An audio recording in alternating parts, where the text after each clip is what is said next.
ಮೈಸೂರು ಸಂಸ್ಥಾನ ಮತ್ತು ಇವತ್ತಿನ ಜನರೇಷನ್ನಿಗೂ ಮೈಸೂರು ಸಂಸ್ಥಾನ ನೀಡಿರೋ ಕೊಡುಗೆ ಬಗ್ಗೆ ಒಂಚೂರು ಮಾತಾಡ್ತಾ ಹೋಗೋಣ. ಅದಕ್ಕೂ ಮುಂಚೆ ನಾವು ಒಂಚೂರು ಹೈದರಾಲಿ ಮತ್ತು ಟಿಪ್ಪು ಸುಲ್ತಾನ್ ಕವರ್ ಮಾಡ್ಬೋದಾ? ಮಾಡೋಣ. ಬಟ್ ಈ ವಿಜಯನಗರ ಪತನ ಆದಮೇಲೆ ಅಲ್ಲಿಂದ ಈ ಹೈದರಾಲಿ, ಟಿಪ್ಪು ಸುಲ್ತಾನು, ಒಡೆಯರು, ಇವರು ಮೈಸೂರು ಸಂಸ್ಥಾನ ಆ ಅವಧಿ ನಾವು ಕವರ್ ಮಾಡೋಣ. ಸುಮಾರು ಒಂದು 200-220 ವರ್ಷದ ಅವಧಿ ಅಂತ ಇಟ್ಕೋಬೇಕು. ಸೊ ವಿಜಯನಗರ ಪತನದ ನಂತರ ಅರವೀಡು ಕೊನೆಗೆ ಇರುವಂತಹ ಮನೆತನ, ರಾಜಮನೆತನ ಅರವೀಡು ವಂಶದವರು, ಆರವೀತಿ ಅಂತಲೂ ಕರಿಬಹುದು. ಅವರೆಲ್ಲ ಈ ಬೇರೆ ಬೇರೆ ಕಡೆ ಹೋಗ್ಬಿಟ್ರು. ಪೆನುಗೊಂಡಾಲಿ ಇಲ್ಲೂ ಇದೆ, ಅನಂತಪುರಕ್ಕೆ ಹೋಗ್ತಾ ದಾರಿಲಿ ಪೆನುಗೊಂಡ, ಅಲ್ಲಿ ಕೆಲವರು ಉಳ್ಕೊಂಡ್ರು. ಇನ್ನು ಬೇರೆ ಬೇರೆ ವಿಶೇಷತಃ ವಿಜಯನಗರದ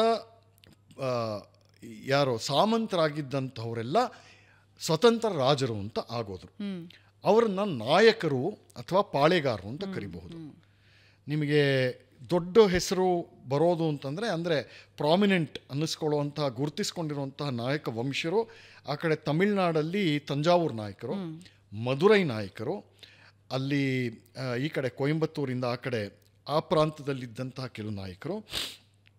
ಆಮೇಲೆ ಇಲ್ಲಿ ಕರ್ನಾಟಕಕ್ಕೆ ಬಂದರೆ ನಮ್ಮಲ್ಲೇ ಈ ಶಿವಪ್ಪ ನಾಯಕ ಅವ್ರ ಪೂರ್ವಿಕರೆಲ್ಲ ಇದಕ್ಕೆ ಸೇರ್ತಾರೆ. ಅದು ಆ ಸಾಲಿಗೆ ಸೇರೋ ಒಂದು ಸಾಮಂತರು, ವಿಜಯನಗರ ಸಾಮಂತರೆ ನಮ್ಮ ಮೈಸೂರು ಒಡೆಯರು ಅಥವಾ ಮೈಸೂರು ಅರಸರು. ಸೊ ಹೀಗೆ ಸ್ಥೂಲವಾಗಿ ತೊಗೊಂಡ್ರೆ ಅವರು ತುಂಬ ದೊಡ್ಡ ಕೊಡುಗೆ ಕೊಟ್ಟಿದ್ದಾರೆ.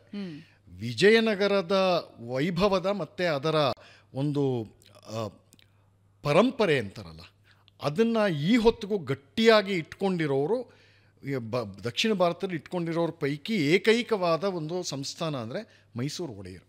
ರಾಜಮನೆತನ ಇವತ್ತಿಗೂ ನಮಗೆ ಬೆಸ್ಟ್ ಆಫ್ ವಿಜಯನಗರ ಟ್ರೆಡಿಷನ್ಸ್ ಕಾಣೋದು ಮೈಸೂರು ದಸರಾಲಿ.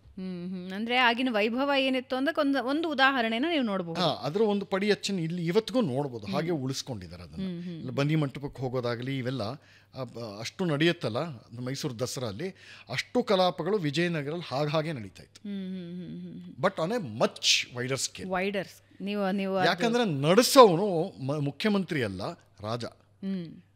ಹಿಂದೂ ಧರ್ಮದ ಶ್ರದ್ಧೆ ಇರುವಂತಹ ರಾಜ. ಎಲ್ಲ ಕಲಾಪಗಳನ್ನು ಮುಂದೆ ನಿಂತು ಭಕ್ತಿ ಶ್ರದ್ಧೆಯಿಂದ ನಡೆಸ್ಕೊಡ್ತಾ ಇದ್ದಿದ್ದು ಮನುಷ್ಯ, ರಾಜ, ಮಂತ್ರಿ ಅಲ್ಲ, ಮುಖ್ಯಮಂತ್ರಿ ಅಂತೂ ಅಲ್ಲವೇ ಅಲ್ಲ. ರೈಟ್. ನಿಮಗೆ ಪರ್ಸನಲ್ ಇನ್ವಾಲ್ವ್ಮೆಂಟ್ ಇಲ್ಲ ಅಂದರೆ ವೈಭವ ಬರೋದಿಲ್ಲ. ನಿಜ. ಮೈಸೂರು ಅರಸರು ಈ ಹಿಂದೆ ಹಾಗೆ ಮಾಡಿದ್ರು, ಈ ಹಿಂದೆ ಹಂಗೆ ಮಾಡಿದ್ರಂತೆ ಅಂತಲ್ಲ. ಇವತ್ತಿಗೂ ಮೈಸೂರು ರಾಜ್ಯ ಅಂತಾನೆ ತಗೋಣ, ಸ್ವಾತಂತ್ರ್ಯ ನಂತರದ ಮೈಸೂರು ಸಂಸ್ಥಾನ ಅಂತ ತೆಗೆದುಕೊಂಡಾಗ ಅಭಿವೃದ್ಧಿಗೆ ಹೆಚ್ಚಿನ ಒತ್ತು ಕೊಟ್ಟವರು. ಅದು ನೀರಾವರಿ ಆಗಿರಲಿ, ಕಾರ್ಖಾನೆಗಳಾಗಿರಲಿ, ವಿದ್ಯಾಸಂಸ್ಥೆಗಳಾಗಿರಲಿ, ಇವತ್ತಿಗೂ ಆ ಅಭಿವೃದ್ಧಿಗೆ ಮೈಸೂರು ಸಂಸ್ಥಾನ ಕೊಟ್ಟಿರುವಂತಹ ಕೊಡುಗೆಗಳನ್ನು ನಾವು ಮರೆಯೋದಕ್ಕೆ ಸಾಧ್ಯ ಇಲ್ಲ. ಮೈಸೂರಿನ ರಾಣಿಯರೂ ಸೇರಿದ ಹಾಗೆ. ಹೌದು. ಇದು ಅಭಿವೃದ್ಧಿ ಅಂತಾರಲ್ಲ, ಅಭಿವೃದ್ಧಿ ಅನ್ನೋದು ಒಂದು ಸೀಮಿತ ಅರ್ಥದಲ್ಲಿ ನೀವು ಬಳಸ್ತಿದ್ದೀರಾ ಅಂತ ನಾನು ಅಂದ್ಕೊಂತೀನಿ. ಅಭಿವೃದ್ಧಿ ಅಂತಂದರೆ ಆರ್ಥಿಕ ದೃಷ್ಟಿಯಿಂದ ಮಾತ್ರ ನೀವು ಬಳಸ್ತಾ ಇರೋ ಶಬ್ದ ಇದು ಅಲ್ವಾ. ನೀವು ಹೇಳ್ತಾ ಇರೋ ಕಾರ್ಖಾನೆ, ರಸ್ತೆ, ಇನ್ನೊಂದು ಅಭಿವೃದ್ಧಿ ಎಲ್ಲ ಕಾಲದಲ್ಲೂ ಇತ್ತು ಅಲ್ಲ, ನಾವು ಇವತ್ತಿಗೂ ನೋಡಬಹುದಾದದ್ದು. ಹೌದು, ಈ ಕಣ್ಣು ಕಾಣೋದು ಹೌದು. ಆದರೆ ಅಭಿವೃದ್ಧಿಯ ಹೊರಗಿನ ಒಂದು ಅಭಿವ್ಯಕ್ತಿ ಇದೆಯಲ್ಲ, ಆ ಕಾಲದಲ್ಲೂ ರೋಡ್ ಇತ್ತು, ಆದರೆ ಟಾರ್ ರೋಡ್ ಇರಲಿಲ್ಲ. ಹೌದು. ನೀವು ಟಾರ್ ರೋಡ್ ಯಾಕೆ ಬರಬೇಕಾಗಿತ್ತು ಅಂತಂದರೆ ನಿಮಗೆ ವಾಹನಗಳ ರೂಪ ಬೇರೆ ಆಯಿತು. ಬಸ್ಸು, ಕಾರು, ರೈಲು ಇವೆಲ್ಲ ಬಂತು. ಅದು ಇರಲಿಲ್ಲ ಆವಾಗ. ಹಾಗಂತ ಹೇಳಿ ರಸ್ತೆನೇ ಇರಲಿಲ್ಲ ಅಂತ ಹೇಳೋಕ್ಕಾಗತ್ತಾ? ಈಗಷ್ಟೇ ಹೇಳಿದ್ವಿ ನಾವು, ಯಾವುದೋ ವಿಜಯನಗರದ ಬೀದಿಲಿ ನಿಮಗೆ ಮುತ್ತು, ರತ್ನ, ಪಚ್ಚೆ, ಚಿನ್ನ, ನಾಣ್ಯ, ವೈಡೂರ್ಯ ಇವೆಲ್ಲ ತೂಕದ ಲೆಕ್ಕದಲ್ಲಿ ಹಾಕ್ತಾಯಿದ್ರು ಅಂತ. ಇದೆಲ್ಲ ಅಭಿವೃದ್ಧಿ ಅಲ್ಲದೆ ಇನ್ನೇನು. ಆ ಕಾಲಕ್ಕೆ ತಕ್ಕಂತೆ ಅದರ ಅಭಿವ್ಯಕ್ತಿಯ ಪರಿಭಾಷೆ ಬೇರೆ ಆಗುತ್ತೆ ಅಷ್ಟೇ ಹೊರತು ಅಭಿವೃದ್ಧಿ ಅನ್ನೋದು ಇದ್ದೇ ಇದೆ ಎಲ್ಲ ಕಾಲದಲ್ಲೂ. ಇಲ್ಲ ಅಂದರೆ ಆ ಕಾಲದಲ್ಲಿ ಹೊಟ್ಟೆಗಿಲ್ಲದೆ ಎಲ್ಲರೂ ಸಾಯ್ತಾ ಇದ್ರು ಅಂತ ಅರ್ಥ ಬರುತ್ತೆ. ಸೊ ಇದು ಇದ್ದಿದ್ದೆ. ಯಾಕಂದರೆ ನಮ್ಮಲ್ಲಿ ಒಂದು ರಾಜ ಅನ್ನೋ ಶಬ್ದಕ್ಕೆ ಮೂಲ ಅರ್ಥ ಏನು ಅಂತಂದರೆ ರಂಜನಾಥ್ ರಾಜ ಅಂತ. ಅಂದರೆ ಯಾರು ಪ್ರಜೆಗಳನ್ನು ರಂಜನೆ ಮಾಡ್ತಾನೋ, ಅಂದರೆ ವ್ಯಾಪಕವಾದ ಅರ್ಥದಲ್ಲಿ ಸಂತೋಷ, ಸುಖ, ನೆಮ್ಮದಿ, ಶಾಂತಿ ಇದನ್ನೆಲ್ಲ ಕೊಡ್ತಾನೋ ಅವನೇ ನಿಜವಾದ ರಾಜ ಅಂತ. ಅಥವಾ ಇನ್ನೂ ಒಂದು ಅರ್ಥ ತಗೋಬೋದು, ರಾಜಾಹ ಪ್ರಜಾವತ್ಸಲ ಅಂತ. ಪ್ರಜೆಗಳ ವತ್ಸಲ ಆಗಿರಬೇಕು, ವಾತ್ಸಲ್ಯ ತೋರಿಸ್ಬೇಕು, ಮಕ್ಕಳ ಥರ ನೋಡಬೇಕು, ಇವೆಲ್ಲ ಇದೆ. ಕರೆಕ್ಟ್. ಅಂದರೆ ಇದು ಬಂದುಬಿಡುತ್ತಲ್ಲ, ಅದರೊಳಗೆ ಆ ಪರಿಧಿಗೆ ಬಂದುಬಿಡುತ್ತಲ್ಲ ಡೆಫಿನಿಷನ್ನಲ್ಲಿ ಅಭಿವೃದ್ಧಿ ಇವೆಲ್ಲ ಅಂತ. ಅದರ ಹೊರಗಿನ ರೂಪ ಬೇರೆ ಆಗುತ್ತೆ, ಸ್ವರೂಪ ಅದೇ ಇರುತ್ತೆ. ಆದರೆ ಏನು ಅಂತಂದರೆ ಬ್ರಿಟಿಷ್ನವರು ಆ ಕಾಲದಲ್ಲಿ ಇಲ್ಲಿ ಬಂದ ಮೇಲೆ ಹಲವಾರು ಕೆಲಸ ಮಾಡಿದ್ರು. ಮುಖ್ಯವಾದ್ದು, ಅವರು ಭಾರತವನ್ನು ಒಂದೇ ಏಟ್ನಲ್ಲಿ ಕಬಳಿಸ್ಕೊಳ್ಳಿಲ್ಲ. ಕ್ರಮಕ್ರಮವಾಗಿ ಬೇರೆ ಬೇರೆ ಸಂಧಾನಗಳು, ಅನೈತಿಕ ಒಪ್ಪಂದಗಳನ್ನೆಲ್ಲ ಮುರಿದು ಒಂದೊಂದಾಗಿ ಪೀಸಾಗಿ ನುಂಗಿದ್ರು. ಒಂದು ಇಡೀ ರೊಟ್ಟಿನ ಬಾಯಿಗೆ ಹಾಕ್ಕೊಳ್ಳಿಲ್ಲ, ತುಂಡಾಗಿ ತಿಂತಾ ಬಂದರು. ಸೊ ಹಾಗಾಗಿ ನಮ್ಮ ಸ್ವಾತಂತ್ರ್ಯ ಪೂರ್ತಿ ಯಾವಾಗ ಕಳ್ಕೊಂಡ್ವೋ ನಮಗೆ ಗೊತ್ತಾಗಲಿಲ್ಲ. ಹೌದಾ? ಆವಾಗ ಭಾರತ ಎರಡಾಯಿತು. ಒಂದು ಬ್ರಿಟಿಷ್ ಇಂಡಿಯಾ, ಇನ್ನೊಂದು ಇಂಡಿಯನ್ ಇಂಡಿಯಾ. ಬ್ರಿಟಿಷ್ ಇಂಡಿಯಾ ಅಂತಂದರೆ ಪ್ರೆಸಿಡೆನ್ಸೀಸು, ನೇರವಾಗಿ ಬ್ರಿಟಿಷ್ ಸರ್ಕಾರನೇ ಭಾರತದಲ್ಲಿ ಇದ್ದುಕೊಂಡು ಡೆಲ್ಲಿಯಿಂದ ನೇರವಾಗಿ ಆಡಳಿತ ಮಾಡ್ತಾ ಇದ್ದನ್ನೆಲ್ಲ British India. Bombay presidency, Madras presidency, united provinces, ಈ ಥರ ಪ್ರೆಸಿಡೆನ್ಸಿ ಅಂತ ಎಲ್ಲೆಲ್ಲಿ ಬರುತ್ತೆ ಅವೆಲ್ಲ ನೇರವಾಗಿ ಬ್ರಿಟಿಷ್. ಇನ್ನು ಮಿಕ್ಕಿದ್ದು ನಮ್ಮ ದೇಶೀಯ ಸಂಸ್ಥಾನಗಳು ಅಥವಾ ನೇಟಿವ್ ಸ್ಟೇಟ್ಸ್ ಅಥವಾ ಪ್ರಿನ್ಸ್ಲಿ ಸ್ಟೇಟ್ಸು. ಈ ವರ್ಗಕ್ಕೆ ಬರೋದು ಸುಮಾರು 550 ದೇಶೀಯ ಸಂಸ್ಥಾನಗಳು. ಅವುಗಳ ಪೈಕಿ ಅತ್ಯಂತ ದೊಡ್ಡ ದೇಶೀಯ ಸಂಸ್ಥಾನ ಹೈದರಾಬಾದಿನ ನಿಜಾಮಂದು. ಅದಾದ ನಂತರ ವಿಸ್ತಾರವಾದ ದೇಶೀಯ ಸಂಸ್ಥಾನ ಮೈಸೂರು. ಆಮೇಲೆ ತಿರುವಾಂಕೂರು, ಬಿಕನೇರು, ಹೀಗೆಲ್ಲ ಬರುತ್ತೆ, ಉದಯಪುರ, ಇವೆಲ್ಲ ಬರ್ತಾ ಹೋಗುತ್ತೆ. ಈ ಎಲ್ಲ ದೇಶೀಯ ಸಂಸ್ಥಾನಗಳ ಪೈಕಿ ಕೆಲವು ಈಗ ಹೈದರಾಬಾದ್ ನಿಜಾಮ್ ಕಿತ್ತೋಗಿರೋದು, ಅವೆಲ್ಲ ಅದು ಮಾತಾಡದೇ ಇರೋದೇ ಒಳ್ಳೆಯದಲ್ಲಿ. ಸೊ ಅದರಲ್ಲಿ ನಿಜವಾಗ್ಲೂ ಹಳೆ ಕಾಲದ ಪರಂಪರೆನ, ಈ ಗೌರವಗಳನ್ನು, ಹಳೆ ಮರ್ಯಾದೆಗಳನ್ನು ಕಾಪಾಡ್ಕೊಂಡು ಬರ್ತಾ ಇದ್ದ ಕೆಲವು ದೇಶೀಯ ಸಂಸ್ಥಾನಗಳ ಪೈಕಿ ಬರೋಡಾ ಒಂದು, ಮೈಸೂರು ಒಂದು, ತಿರುವಾಂಕೂರು ಒಂದು, ಬಿಕನೇರ್ ಒಂದು, ಆ ಕಡೆ ಮಧ್ಯಪ್ರದೇಶದಲ್ಲಿ, ಆಂಧ್ರದಲ್ಲಿ ಒಂದು 8-10 ಇತ್ತು. ಇವೆಲ್ಲ ಈ ಪರಿಧಿಗೆ ಸೇರುತ್ತೆ. ಅದರಲ್ಲಿ ಮೈಸೂರಿನವರು ಎಸ್ಪೆಷಲಿ ಒಡೆಯರ್, ಇವರು ಮುಮ್ಮಡಿ ಕೃಷ್ಣರಾಜ ಒಡೆಯರಿಂದ ಶುರುವಾಗುತ್ತೆ. ಅದಾದಮೇಲೆ ಅಲ್ವಾ ಟಿಪ್ಪು ಸತ್ತಿದ್ದು, ಆವಾಗ 1799. ಅದಾದಮೇಲೆ ಮತ್ತೆ ಒಡೆಯರ ಮನೆತನಕ್ಕೆ ಬ್ರಿಟಿಷ್ನವ್ರು ಬಿಟ್ಕೊಡ್ತಾರೆ. ಆಮೇಲೆ ಇವರು ಮುಮ್ಮಡಿ ಅವರನ್ನು ಒಂದು 10-15-20 ವರ್ಷ ಪಕ್ಕಕ್ಕೆ ಕೂಡಿಸಿ ಇವರೇ ನೇರವಾಗಿ ಆಡಳಿತ ಮಾಡಿ ಆಮೇಲೆ ತಿರ್ಗಾ ವಾಪಸ್ ಅವ್ರಿಗೆ ಕೊಡ್ತಾರೆ. ಇವೆಲ್ಲ ಇದೆ.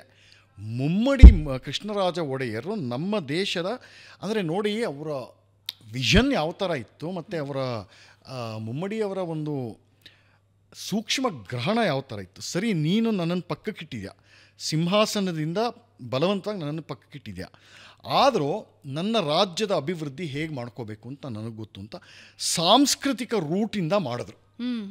ಲಿಥೋಗ್ರಾಫ್ ಪ್ರೆಸ್ ತಂದರು ಮುಮ್ಮಡಿಯವರು. ಆಮೇಲೆ ಅನೇಕ ಕಲಾ ಕೇಂದ್ರಗಳನ್ನು, ಸಂಗೀತ ಇದಕ್ಕೆ ಇವರು ಕೊಟ್ಟರು, ಸಾಹಿತ್ಯಕ್ಕೆ ಒಂದು ಇಂಬು ಕೊಟ್ಟರು. ದೇಶದ ಬೇರೆ ಬೇರೆ ಕಡೆಯಿಂದ ವಿದ್ವಾಂಸರನ್ನು, ಆಮೇಲೆ ಚಿತ್ರಕಾರನ್ನೆಲ್ಲ ತಂದು ಒಂದು ಮೈಸೂರು ಶೈಲಿ ಅನ್ನೋ ಒಂದು ಪೇಂಟಿಂಗ್ ಅಂತಂದರು. ಈ ಥರ ಮಾಡ್ತಾ ಹೋದರು. ಶಾಲಾ ಕಾಲೇಜ್ಗಳನ್ನ ನಿರ್ಮಾಣ ಮಾಡಿದ್ರು. ಆರ್ಕಿಟೆಕ್ಚರಿಗೆ ಇದು ಕೊಟ್ಟರು. ರಾಜಕೀಯ ಪವರ್ ಇಲ್ಲ, ಪರವಾಗಿಲ್ಲ, ನನ್ನ ಹತ್ರ ದುಡ್ಡಿದೆ, ಹೇಗೆ ಮಾಡಬೇಕು ನನಗೆ ಗೊತ್ತು ಅಂತ ಈ ರೂಟಿಂದ ಬಂದು ಒಂದು ಮಾಡೆಲ್ ಸ್ಟೇಟ್ ಬರೋ ಆ ದಿಕ್ಕಲ್ಲಿ ಇವರು ಕೃಷಿ ಮಾಡಿದ್ರು ಮುಮ್ಮಡಿಯವರು.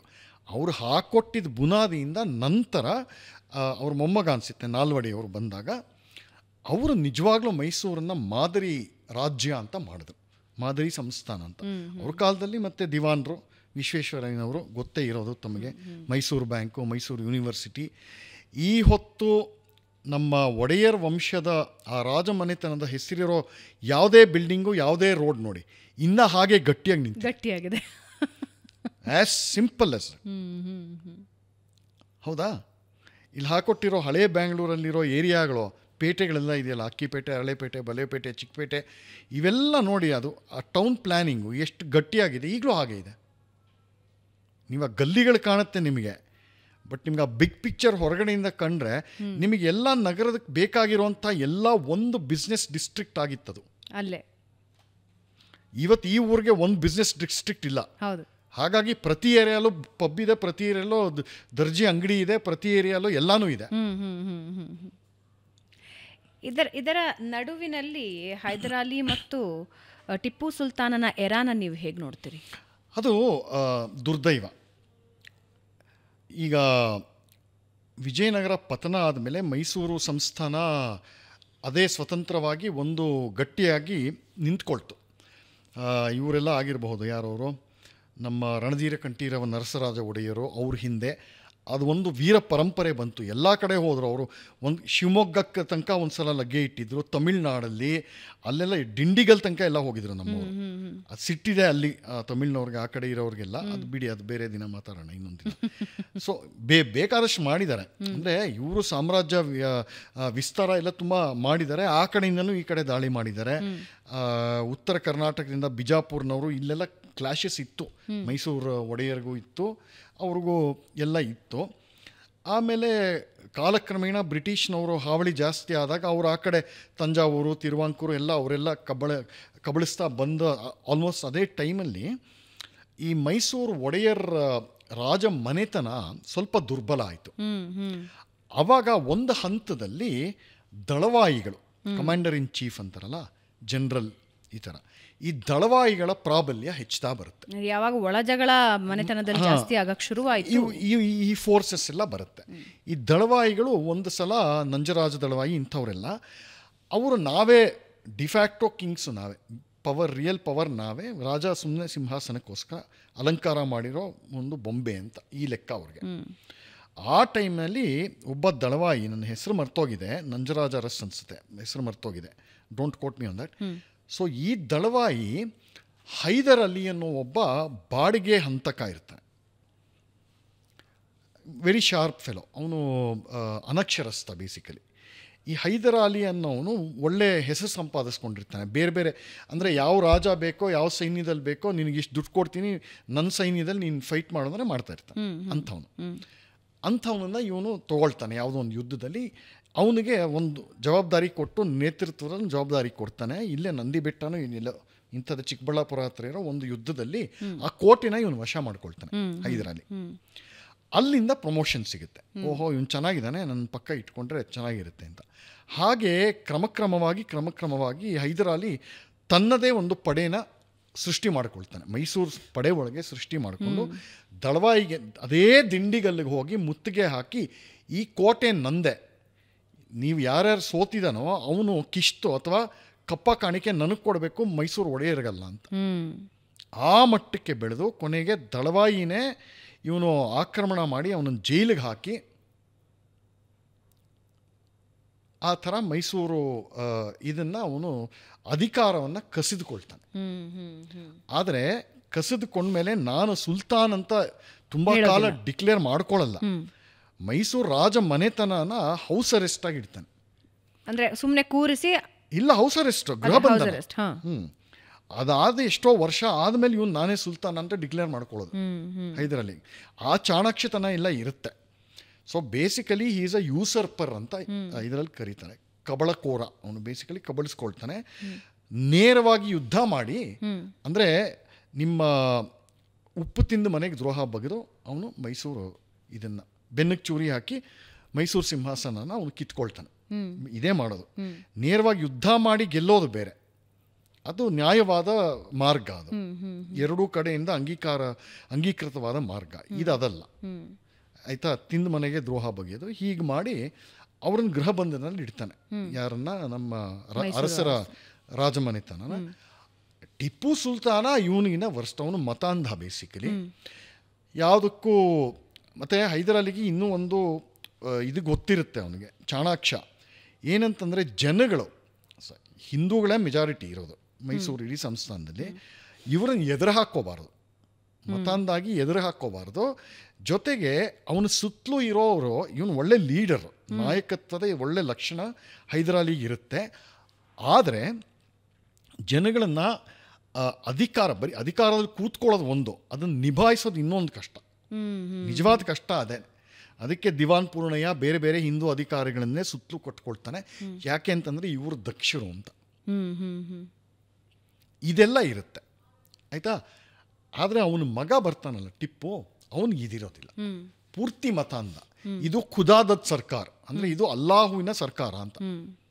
ಈ ಥರ ಮಾಡಿ ವಿನಾಕಾರಣ ಹಿಂದೂಗಳಿಗೆ ತೊಂದರೆ ಕೊಟ್ಟು ಹಾಳು ಮಾಡಿ ಬಲವಂತ ಮತಾಂತರ ಮಾಡಿ ಜಜಿಯಾಗಳು ಹಾಕಿ ದೇವಸ್ಥಾನ ಲೆಕ್ಕ ಇಲ್ಲದೆ ಇರೋಷ್ಟು ದೇವಸ್ಥಾನನ ಸರ್ವನಾಶ ಮಾಡಿ ಈ ಟಿಪ್ಪು ಸುಲ್ತಾನ ಅವನು ಎಲ್ಲರ ಜೊತೆನೂ ದ್ವೇಷ ಕಟ್ಕೊಂಡಿದ್ದಾನೆ. ಅಲ್ಲಿ ಕೊಡಗಿನ ರಾಜನ ಜೊತೆ, ಆ ಕಡೆ ತಿರುವಾಂಕೂರು ರಾಜನ ಜೊತೆ, ಈ ಕಡೆ ನಿಜಾಮನ ಜೊತೆ, ಆರ್ಕಾಡಲ್ಲಿರೋ ತಮಿಳ್ನಾಡು ಆರ್ಕಾಡಲ್ಲಿರೋ ನವಾಬನ ಜೊತೆ, ಮರಾಠರ ವಿರುದ್ಧ, ಆಮೇಲೆ ಬ್ರಿಟಿಷ್ನವ್ರು ಯಾರನ್ನು ಬಿಟ್ಟಿದ್ದಾನೆ. ಸೊ ಎಲ್ಲರೂ ಒಟ್ಟಿಗೆ ಸಂಧಾನ ಮಾಡಿಕೊಂಡು ಮಾಡ್ತೀನಿ ರೀ, ಇವನು ಸರಿಗಿಲ್ಲ, ಇವನಿಗೊಂದು ಪಾಠ ಕಲಿಸ್ಬೇಕು ಅಂತ. ಆವಾಗ ಇವರೆಲ್ಲ ಬಂದು ಲಾರ್ಡ್ ಮಾರ್ನಿಂಗ್ಟನ್ ಇವರೆಲ್ಲ ಬಂದು ಇವನನ್ನು ಸದೆ ಬಡಿದು 4ನೇ ಆಂಗ್ಲ ಮತ್ತು ಮೈಸೂರು ಯುದ್ಧದಲ್ಲಿ ಇವನು ಸಾಯ್ತಾನೆ. ಆವಾಗ ಯಾರದಕ್ಕೆ ಮೈಸೂರು ಸಂಸ್ಥಾನಕ್ಕೆ ನ್ಯಾಯವಾಗಿ ವಾರಸುದಾರರಾಗಿರ್ತಾರೋ ಒಡೆಯರವ್ರಿಗೆ ವಾಪಸ್ ಕೊಡ್ತಾರೆ ಬ್ರಿಟಿಷ್ನವರು. ಆದರೆ ಸಾಮ್ರಾಜ್ಯ ವಾಪಸ್ ಬರುತ್ತೆ, ಅಧಿಕಾರ ಸ್ವಾತಂತ್ರ್ಯ ಹೋಗುತ್ತೆ. ಅದಾದ 20 ವರ್ಷದ ನಂತರ ಮತ್ತೆ ಸ್ವಾತಂತ್ರ್ಯವನ್ನು ಪಡ್ಕೊಳ್ತಾರೆ.